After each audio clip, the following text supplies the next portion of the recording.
देखो बेटा, तो सबसे पहले बात इक्वेशन ऑफ मोशन की। इक्वेशन ऑफ मोशन, तो बेटा इक्वेशन ऑफ मोशन में हम लोगों के पास कितनी इक्वेशन ऑफ मोशन है? पहली तो हमारे पास है v is equal to you plus A T, दूसरी है हमारे पास s is equal to U T plus half of A T square, और थर्ड हमारे पास है v square is equal to you square plus twice of S. ठीक है, तो ये हमारे पास इक्वेशन ऑफ मोशन हो गई। अब इन इक्वेशन ऑफ मोशन पे सिंपली क्वेश्चन बनेंगे। ठीक है, जैसे एक क्वेश्चन लेते हैं, तो पहला क्वेश्चन है कि एक बर्ड है and this bird was flying with 50 metre per second. ठीक है, इन अ स्ट्रेट लाइन,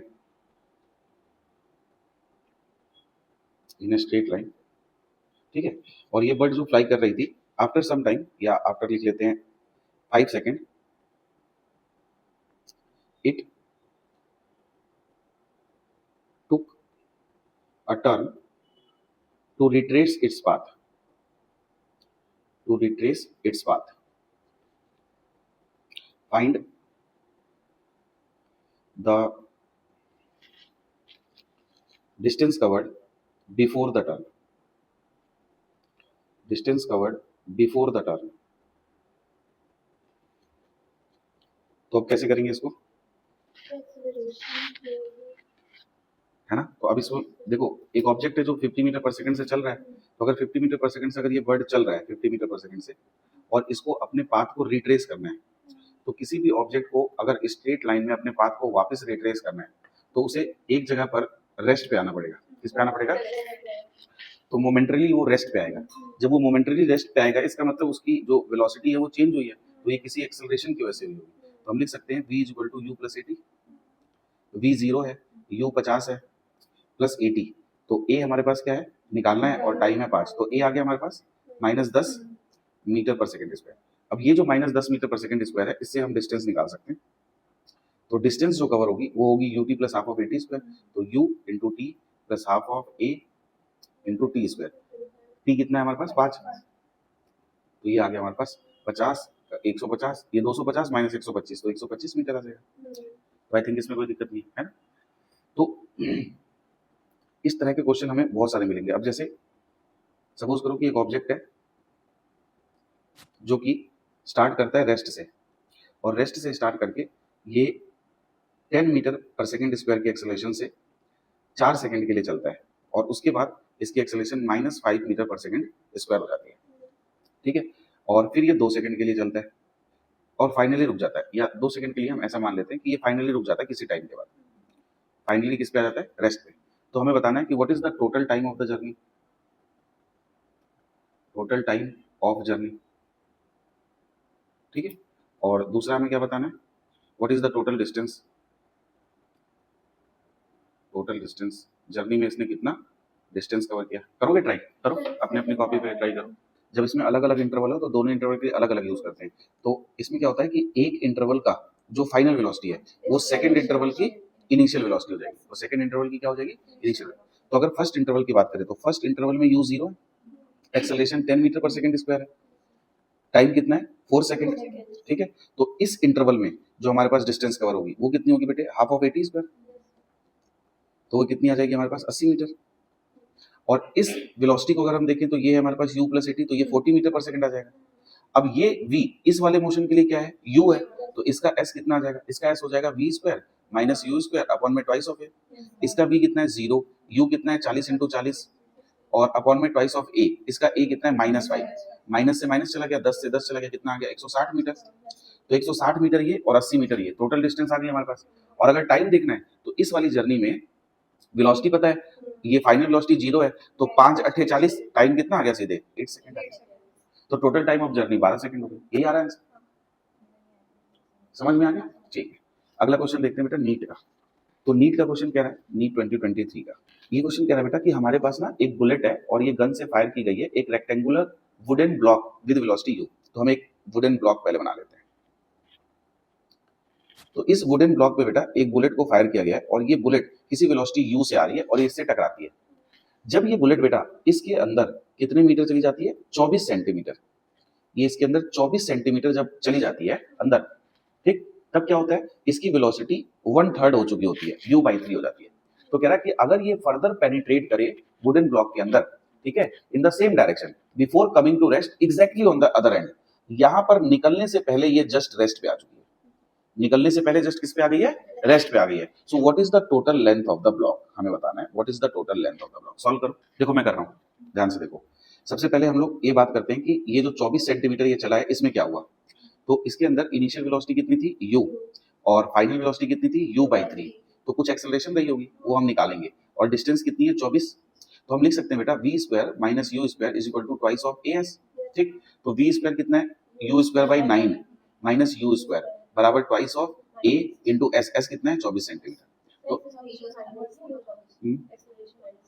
होगा होगा, क्यों टेंशन ले रही हो, चलो मीटर में कन्वर्ट कर लो, कोई दिक्कत नहीं है। अब एक्सेलरेशन कितना आ गया, यहाँ से कितना बचेगा, माइनस का 8 माइनस 1, तो 8/9 u², और ऊपर आ जाएगा 100 और नीचे आ जाएगा 48।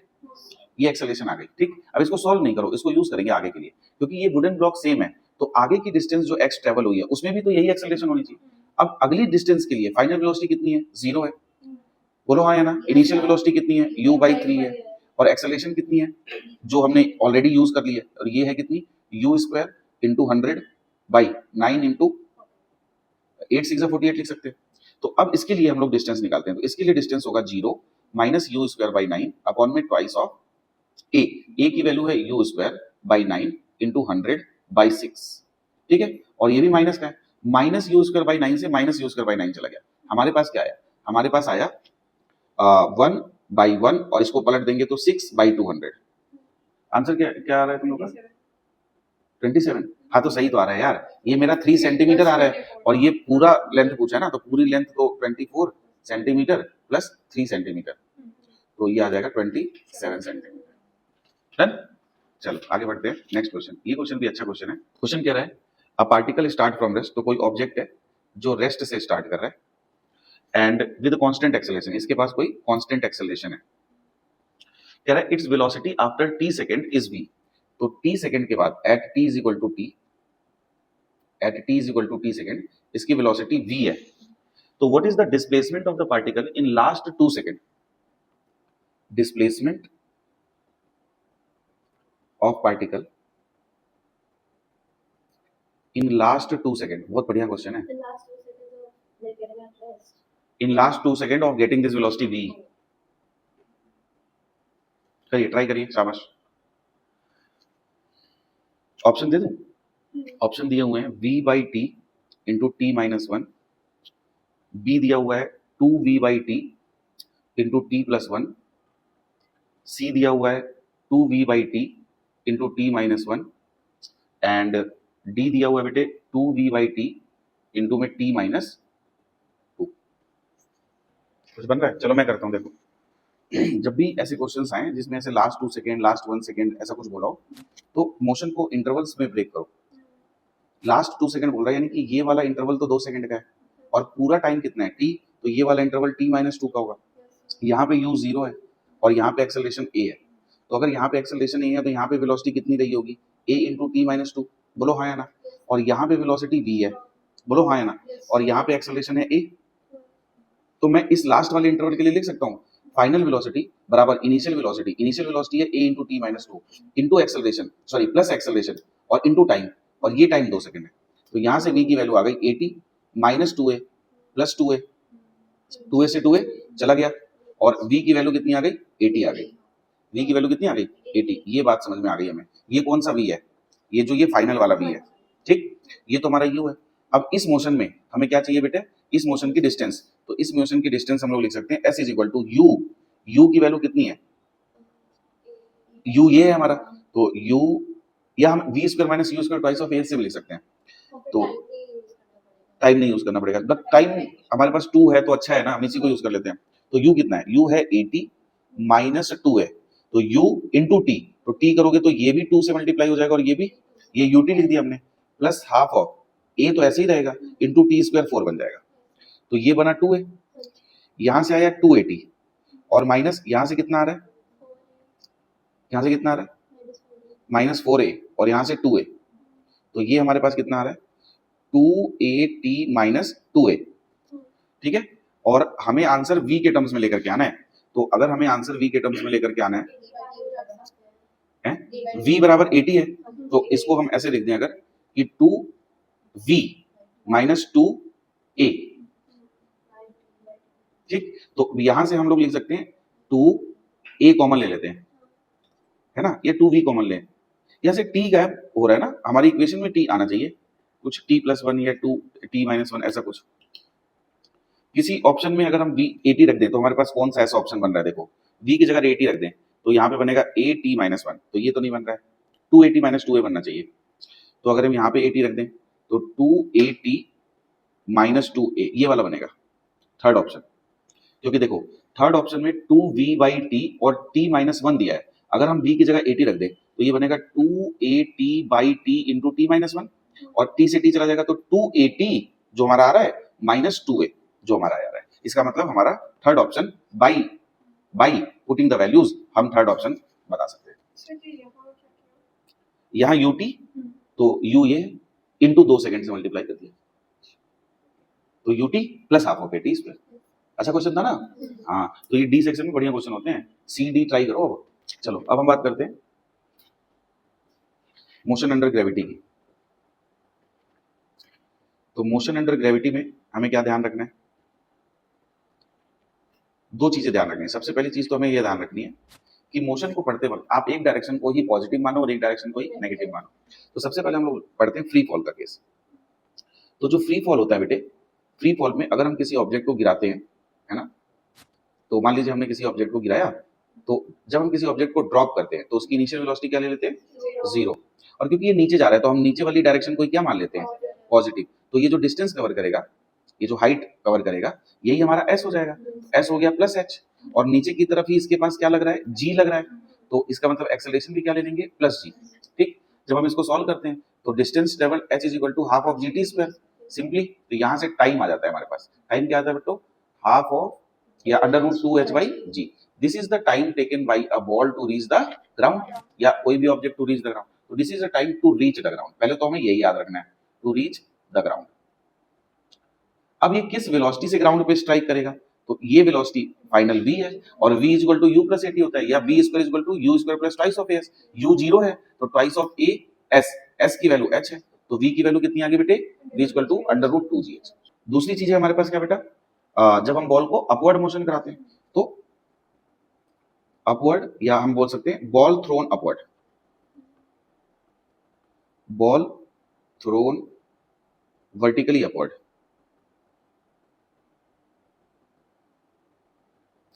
Ball thrown vertically upward.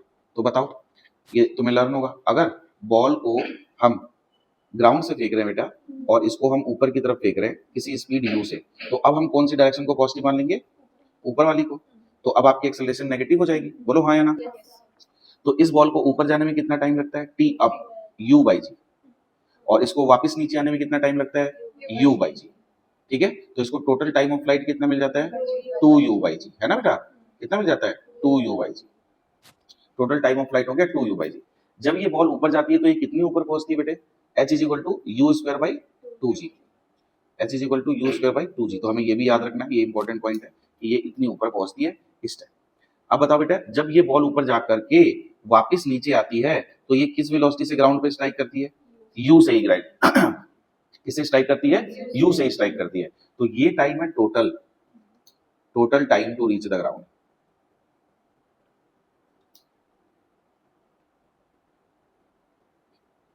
और ये क्या है बेटा, maximum height achieved, maximum height achieved, ठीक है। अब इस पे क्वेश्चन करते हैं। पहला क्वेश्चन तो यही है, नीट वाला, बड़ा अच्छा क्वेश्चन है।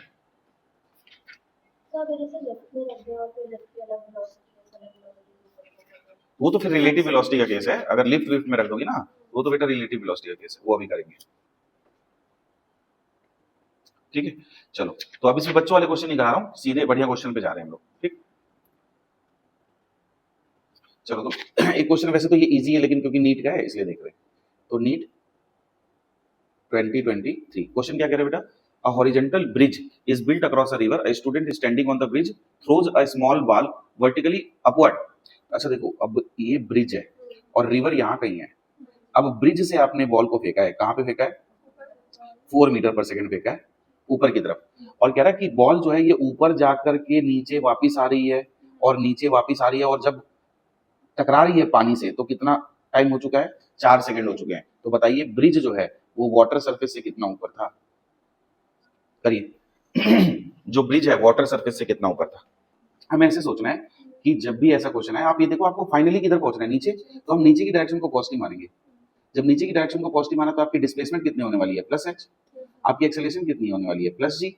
लेकिन आपकी इनिशियल वेलोसिटी कितनी है? -4 मीटर पर सेकंड। बस यही कैच है इस क्वेश्चन के अंदर।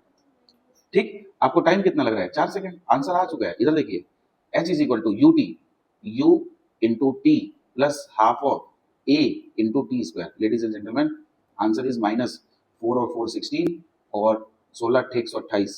पहाड़े याद हैं? लेकिन कोई फायदा नहीं है इस पहाड़े का, क्योंकि यहाँ 5 से कट रहा है। तो 16 पंजे 80, तो 80 - 16 64। देखो ऑप्शन है 64, यस। तो 64 मीटर आपका आया था बेटा, वेरी गुड। तो उससे क्या हो गया? वो उसको माइनस कर दिया, वो अपने आप इंक्लूड कर लेगा इस चीज को। आप पहले ऊपर जाओगी फिर आप नीचे आएगी, इतना टाइम थोड़ी है पेपर में। वो तो खुद इसको इंक्लूड कर लेगा, इसीलिए साइन कन्वेंशन ही तो इसको इंक्लूड करेगा। ये एक्सेलरेशन अपने आप इस -4 को पहले 0 करेगी और फिर उसको बढ़ा करके लेकर के आएगी। ये इसका काम है, ये हमारा काम थोड़ी है। अब समझ रहे हो? अगला क्वेश्चन देखो। ये क्वेश्चन देखना हमने पहले किया था क्या? ये विंडो वाला क्वेश्चन, नीट 2020 का। ये भी अच्छा क्वेश्चन, ध्यान से देखो। आप अपने रूम में बैठे हुए हो और आप ऑब्जर्व कर रहे हो। आपने देखा कि रूम की जो विंडो है बेटा, इस विंडो से एक बॉल गुजर गई, एक बॉल गुजर गई। तो जब ये बॉल आपको गुजरती हुई दिखाई दे रही है ना, तब जो टाइम है बेटा वो 0.1 सेकेंड लगा है। यानी बॉल को उस ऊपर वाले पॉइंट से नीचे वाले पॉइंट, यानी आपको बॉल दिखी कितनी देर के लिए? 0.1 सेकेंड के लिए दिखी है। ठीक है बेटे, ये जो विंडो है, इस विंडो की जो हाइट है वो है 1.5 मीटर। इस विंडो की हाइट कितनी है? 1.5 मीटर। तो आपको बताना है velocity of ball on the top of the window, ball eight top point of window. करो आंसर। क्वेश्चन समझ में आ गया? यानी कि बॉल, इधर देखो, जब बॉल यहां पे जस्ट इसको दिखी होगी तब उसकी वेलोसिटी क्या रही होगी? बहुत प्यारा क्वेश्चन है, करिए। आप लोग के आंसर नहीं आ रहे, ये इससे इजी क्वेश्चन क्या लोगे? आपको वेलोसिटी ऑफ बॉल बतानी है ऊपर, ठीक है? तो देखो, अगर मान लेते हैं यहाँ पे वेलोसिटी कितनी रही होगी? v। तो इसी, यही तो इनिशियल वेलोसिटी है मोशन की जब उसे ऑब्जर्व किया जा रहा है। टाइम कितना है मोशन का? 0.1 सेकंड। अगर वो नीचे आ रहा है तो किस एक्सेलरेशन से आ रहा होगा? 10 मीटर पर सेकंड स्क्वायर। माइनस कैसे? नीचे ही डिस्प्लेसमेंट हो रही है और नीचे ही एक्सेलरेशन है, तो माइनस कैसे? और हाइट कितनी? 1.5 मीटर। या तो आपने हाइट भी माइनस ली होगी,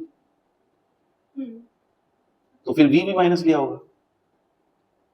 तीनों नहीं माइनस लिए हैं तो गलत है फिर आपका। इधर देखिए, तो यहां पर अब आपको क्लियरली पता है कि s बराबर ut plus half of at square होता है। तो बेटे यहाँ पर s तो तुम्हारा 1.5 ही है, u हमें निकालना है, t हमारे पास है 1/10 प्लस हाफ ऑफ a हमारे पास 10 है, और t स्क्वायर फिर से 1/10 इंटू 1/10। 10 से 10 गया, यहाँ पे कितना आ गया? नीचे 10 आ गया इस पॉइंट से, ये 10 से ये 10 से ये 10 भी गया। यहाँ पे कितना आया? 15। और यहाँ पे कितना आया? v प्लस 0.5, तो v की वैल्यू आ गई 14.5। This is the correct answer. चलिए आगे बढ़ते हैं, अगला क्वेश्चन देखते हैं। अगला क्वेश्चन है बेटा AIPMT 2000 टन, जब पेपर अच्छे आया करते थे। बढ़िया क्वेश्चन, देखिए कह रहा है a ball is dropped from A high rise platform. तो एक प्लेटफॉर्म है, इस प्लेटफॉर्म से ऊपर से एक बॉल को गिराया गया है t इज इक्वल टू 0। अच्छा, इस प्लेटफॉर्म से गिराया गया, यानी प्लेटफॉर्म पकड़ लेते हैं यहाँ पर। तो इस प्लेटफॉर्म से एक बॉल को हमने क्या किया बेटे? ड्रॉप किया है। t इज इक्वल टू 0 पे इसको ड्रॉप किया है, और फिर क्या गया बेटा? इसी प्लेटफॉर्म से 6 सेकंड के बाद, जब t is equal to 6 second हो गए, तब अनदर बॉल को डाउनवर्ड किससे फेंका गया है? किसी स्पीड v से फेंका गया है ना स्वरा। ठीक, ये दोनों बॉल मीट कर जाती है, यानी कि इनको एक ही लाइन में फेंका गया होगा। तो ये वाली जो बॉल है बेटा, ये वाली जो बॉल है, ये ना, ये भी इसी लाइन में फेंकी गई है v स्पीड से। तो इस बॉल का कलर अलग बना लेते हैं ताकि हमें दो बॉल्स दिखाई दे। तो जब t is equal to 6 second हो गया, तब एक और बॉल फेंकी गई, लेकिन उसको अब वेलोसिटी v दे दी गई है। तो ये दोनों बॉल, एक ये ग्रीन वाली और एक ये येलो वाली, ये दोनों बॉल मीट कर रही हैं t is equal to 18 second पर। 18 सेकंड पे क्या कर रही हैं? मीट कर रही हैं या कोलाइड कर रही हैं। ठीक, तो आपको बताना है कि ये जिस सेकंड बॉल को जिस, देखिए बेटे अगर ये 18 सेकंड के बाद मिल गए हैं तो पहली वाली बॉल तो 18 सेकंड ही चली होगी क्योंकि वो t इक्वल टू 0 पे है। तो जो फर्स्ट बॉल है, फर्स्ट बॉल वो कितना चली बेटा, ट्रेवल टाइम 18 सेकंड। लेकिन जो सेकंड बॉल है वो कितना चली बेटे, बिल्कुल सही है 12 सेकंड है। और अब आप बताओ मुझे कि अगर ये दोनों बॉल कहीं पे मिल रही हैं, डिस्टेंस सेम ट्रेवल करा होगा। अब पहली बॉल की डिस्टेंस बराबर होनी चाहिए किसके, दूसरी बॉल की डिस्टेंस की। पहली बॉल की distance half of GT square, और इसने कितना ट्रेवल किया है 18 इंटू 18, और दूसरी बॉल को फेंका गया है v into time 12 plus half of GT square. तो इसको मैं 144 लिख दूं सीधा।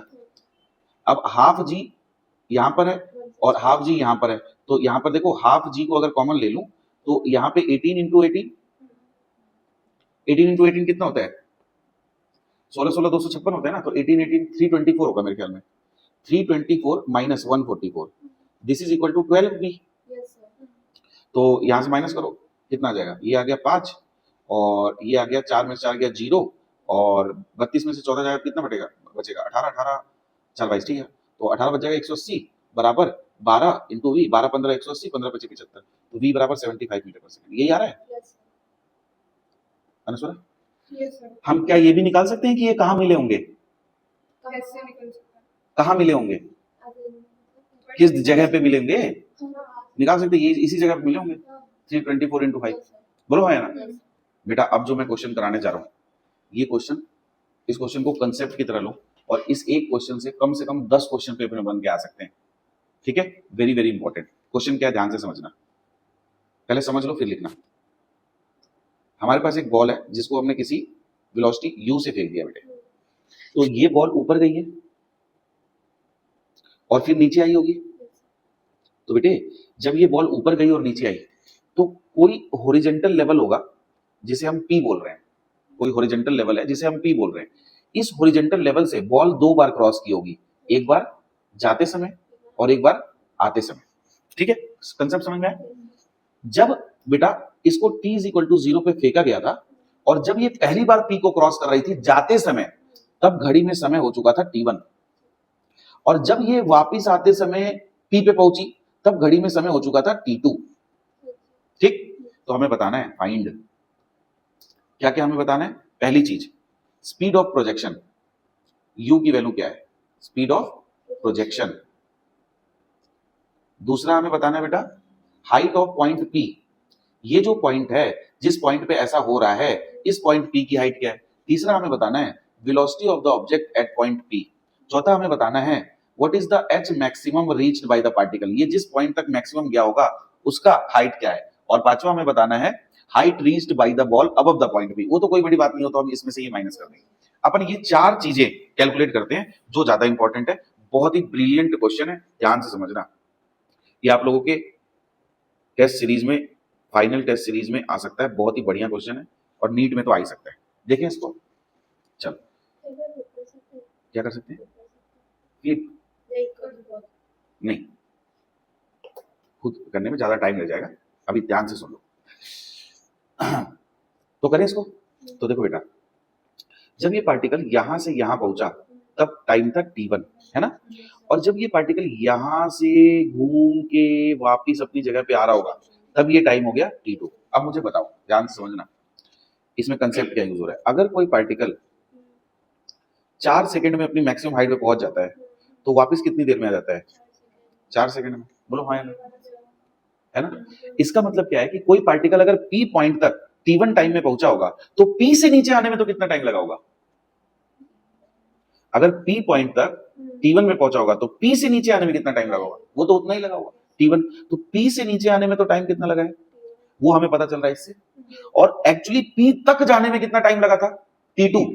तो एक्चुअली अगर मैं इस पार्टिकल के मोशन को बनाऊं तो यहां से रिटर्न आते हुए यहां तक तो टाइम हो चुका था t2 पूरा, और यहां से बस नीचे उतरने में टाइम लगा कितना t1। तो क्या मैं बच्चों को ये बोल सकता हूं कि टोटल टाइम ऑफ फ्लाइट तो t1 प्लस t2 है। लेकिन यहां जाते वक्त वेलोसिटी उससे हमें क्या मतलब है, कुछ भी लग रहा हो, कुछ भी लग रहा हो भाई, इस हॉरिजॉन्टल लेवल पे भी तो वेलोसिटी सेम रही होगी, ये भी तो मानती हो। तो जिस एक्सेलरेशन ने आपको u से वेलोसिटी कम करके दी v, वही एक्सेलरेशन आपको v से u करके देगा उतनी ही देर में, क्योंकि a कांस्टेंट है। तो कांस्टेंट एक्सेलरेशन का मतलब क्या होता है कि जितनी देर में और जितनी दूर में हम वेलोसिटी लूज कर रहे हैं, उतनी ही देर में और उतनी ही दूर में वो वेलोसिटी गेन कर लेंगे। तो जितनी देर में और जितनी दूर में वेलोसिटी लूज करेगा, सेम एक्सेलरेशन उतनी ही देर में और उतनी ही दूर में वेलोसिटी गेन करेगा। डन। तो ये t1 टाइम हो गया। और total time of flight vertical motion के लिए होता क्या है, 2u/g। यहां से हमें प्रोजेक्शन स्पीड मिल गई g into t1 plus t2/2 मिल गया यू। अब हमें क्या चाहिए बेटे, हमें चाहिए हाइट ऑफ प्रोजेक्शन, यानी कि ये जो पॉइंट P है ये कितनी ऊपर है, तो ये हमें टाइम मिल गया। अब ध्यान से देखो, जब हमें ये पता चल गया तो इस हाइट को अगर हमें निकालना है, हाइट ऑफ पॉइंट P, ये तो हम लिख सकते हैं सीधा u t minus half of g t square, ये लिख सकते हैं, ठीक है। और हमें जो आंसर निकालना है हाइट ऑफ पॉइंट P, वो t1 और t2 के टर्म में निकालना है, क्योंकि u तो हमें दिया नहीं, तो हम ये u यूज कर सकते हैं, ये वाला u यूज कर लेते हैं। तो half of g t1 plus t2, ये t1 प्लस t2 जब इस t1 से मल्टीप्लाई होगा तो t1 square plus half of g t1 into t2, ये तो जब ये u यहाँ आएगा और t1 से मल्टीप्लाई होगा तो ये बनेगा। और सेकंड टर्म हमारे पास g t1 स्क्वायर है ही, इस पूरी टर्म से ये पूरी टर्म कैंसिल। तो hp की वैल्यू कितनी आ गई बेटे, half of g t1 into t2, ठीक है। अब what is the velocity at point P point पे। अब देखो h मैक्सिमम तो क्लियरली पता है, u स्क्वायर बाई 2g होता है, u वैल्यू आपको पता ही है। तो जब आप इसको सॉल्व करोगे तो h मैक्सिमम की जो वैल्यू आने वाली है वो आने वाली है g/8 into t1 plus t2 का होल स्क्वायर, ये आने वाली है h मैक्सिमम, ठीक। और ये आप लोग vp देख लेते हैं, v एट पॉइंट P होगा u माइनस gt1, क्योंकि जाते समय ये फाइनल वेलोसिटी है P पर, और u आपको पता है, gt1 आपको पता है। जब आप इससे मल्टीप्लाई करेंगे तो आपकी vp की जो वैल्यू आएगी वो आएगी बेटा g/2 into t2 minus t1। ये क्वेश्चन खुद vp u माइनस gt कर दिया, बस u प्लस at और a यहाँ पे माइनस ही है यार, बोलो यार बेटे, ये क्वेश्चन खुद ट्राई करना है, फिर से देख लो, पूरा देख लो। vp की वैल्यू आ रही है u माइनस gt, क्योंकि p पॉइंट पे इसको फाइनल वेलोसिटी बोल रहे हैं, इसको इनिशियल वेलोसिटी बोल रहे हैं, और a माइनस ही है। u की वैल्यू तुम्हारी आ चुकी है gt1/2, तो ये gt1/2 प्लस gt2/2 और माइनस gt1 है, तो आंसर क्या आ गया g/2 t1 और कितना था प्लस t2 ना, t2 माइनस t1 आ रहा है, t2 माइनस t1।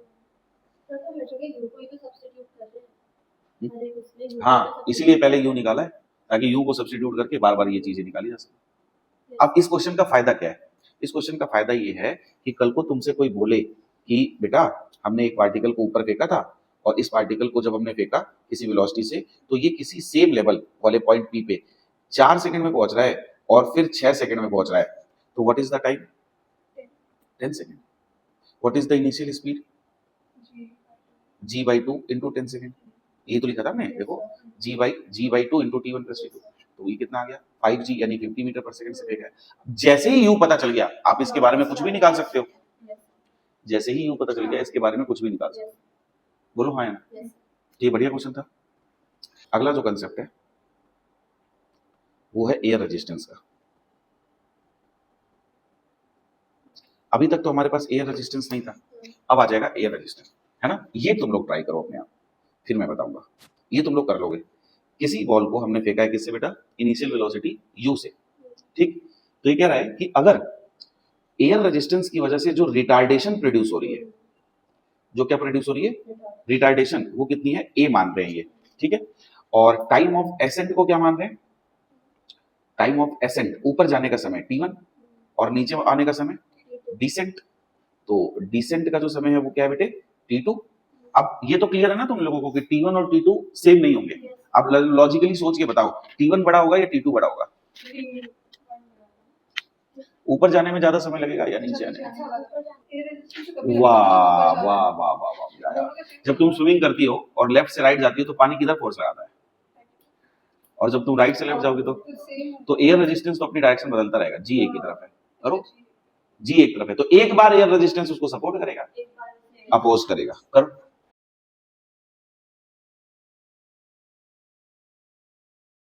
ऊपर जाते समय ए और जी सेम डायरेक्शन में होंगे या अलग? हम्म। ऊपर जाते समय जी किधर है? नीचे। और एयर रेजिस्टेंस किधर है? नीचे है। हाँ, तो इधर देखो, तो टाइम ऑफ एक्सेंट T1 को मैं सीधा लिख सकता हूं, ये U बाई जी इफेक्टिव आएगा और जी इफेक्टिव की वैल्यू G प्लस ए होगी। ये टाइम ऑफ एक्सेंट आ गया, कहानी खत्म। टाइम ऑफ डिसेंट निकालो। अब T1 तो हमारा क्लियर है। T2 नीचे आने का समय है ना, नीचे आने वाले मोशन को देखते हैं। नीचे आते समय तो U जीरो रहा होगा और जब ये नीचे पहुंच गया होगा, अब क्या एक्सेलरेशन सेम है मैग्नीट्यूड में, तो फिर सेम वेलोसिटी से कैसे हिट करेगा? मैग्नीट्यूड में सेम नहीं है ना। एक बार जी प्लस ए हो रहा है, एक बार जी माइनस ए। तो अब कहानी में ट्विस्ट ये है, पहले एच निकालना पड़ेगा। तो एच की वैल्यू कितनी है? एच की वैल्यू है हाफ ऑफ, हाँ हाँ आजा बेटा आराम से आजा।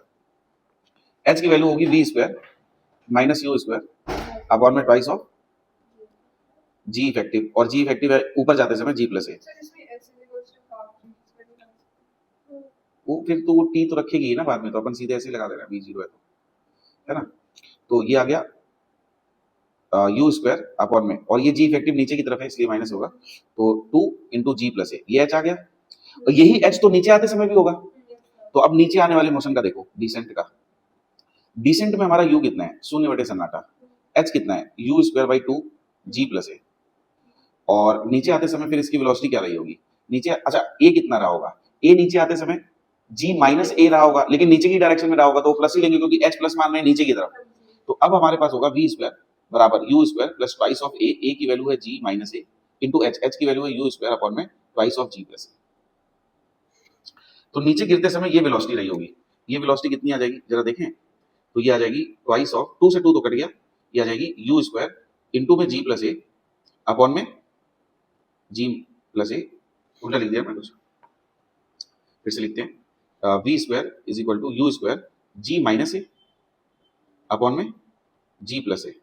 ये भी आ गया, इससे गिरेगा ये, इस वेलोसिटी से जब ये नीचे पहुंचेगा। तो अब हमें टी चाहिए नीचे वाला, तो नीचे वाले टी के लिए हम v equal to you plus A t लिख दें। तो v हमारे पास कितना है, या h equal to U T plus half of A T square लिख देते हैं, है ना। तो h कितना है? यू स्क्वायर अपॉन में twice of g plus a, this is h is equal to u zero है, u plus half of a हमारे पास g माइनस ए है इंटू टी स्क्वायर, और जिसको हम T2 बोल रहे हैं। तो ये हाफ से हाफ साफ हो गया, यहाँ से T2 की वैल्यू क्या आ गई? T2 की वैल्यू आ गई u by under root g plus a upon में जी माइनस ए। ठीक है, अब कंपेयर करके देख लो भैया, T1 छोटा है कि T2 छोटा है? T1 T2 बड़ा आएगा, T1 छोटा आएगा।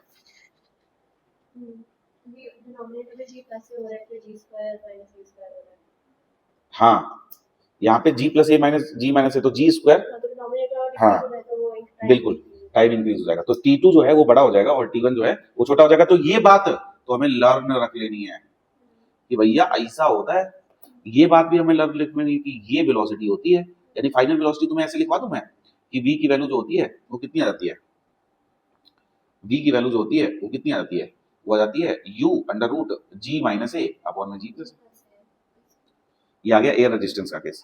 तो एयर रेजिस्टेंस के केस में हमारे पास ये वेलोसिटी होगी, ये टाइम होंगे दोनों, T1 T2 टाइम समय पता चल गए हैं दोनों।